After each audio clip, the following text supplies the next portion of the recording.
La version Osterval dit ceci: mon œil afflige mon âme à cause de toutes les filles de ma vie. Un problème de cœur. En d'autres termes, il est en train de dire: ce que je vois avec mes yeux affecte ma personne intérieure. Ce que je vois avec mes yeux affecte mon cœur. Amen. Regardez, cette fois-ci, c'est bien Matthieu. Matthieu 6, 22 à 23. Matthieu 6, 22 à 23 nous dit: l'œil est la lampe du corps. Si ton œil est en bon état, tout ton corps sera éclairé. Allô? Si ton œil est en bon état, tout ton corps sera éclairé.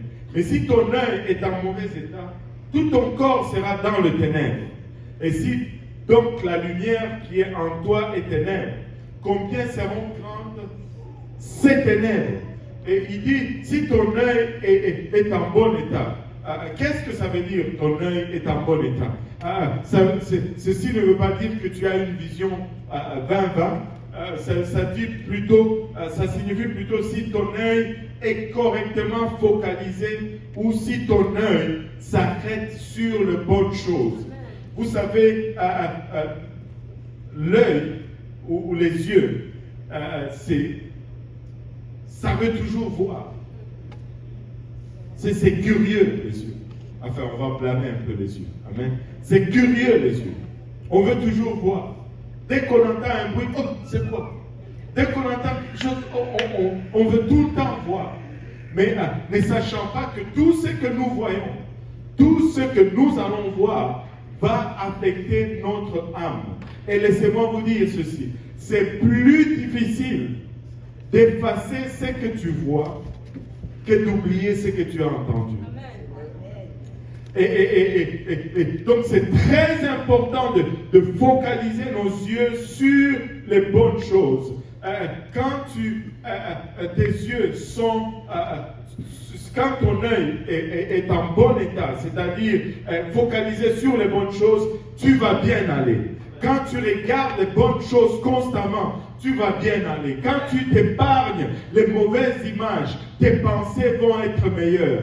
Mais contrairement à cela, si, alléluia, tu ingurgites dans les mauvaises images, ben, ça va être difficile de contrôler tes pensées.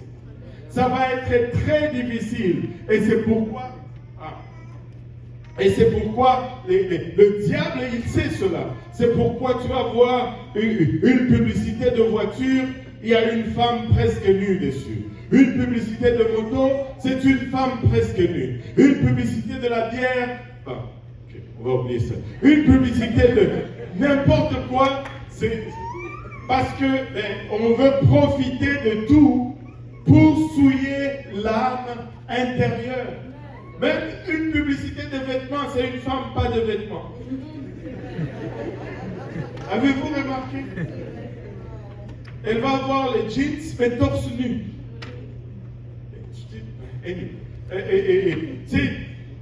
Et notre œil doit être bien réglé. Ça doit être focalisé sur les bonnes choses. Parce que si nous nous concentrons, si nous focalisons sur les mauvaises choses, ça va affecter notre être intérieur.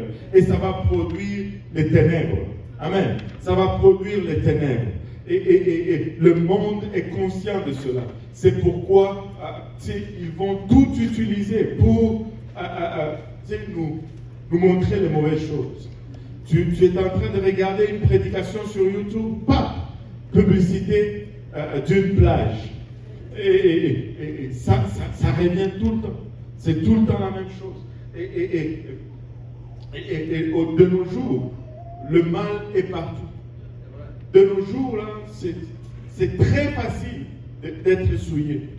C'est très facile. Autrefois, c'était pas pareil. Autrefois, c'était la pornographie, c'était des magazines, c'était des feuilles. Ce n'était pas vivant. Savez-vous que même à la télé, dans l'ancien temps, quand les gens s'embrassaient, ils cachaient la scène. Mais aujourd'hui, 3 points de suspension. Autrefois, c'était des magazines.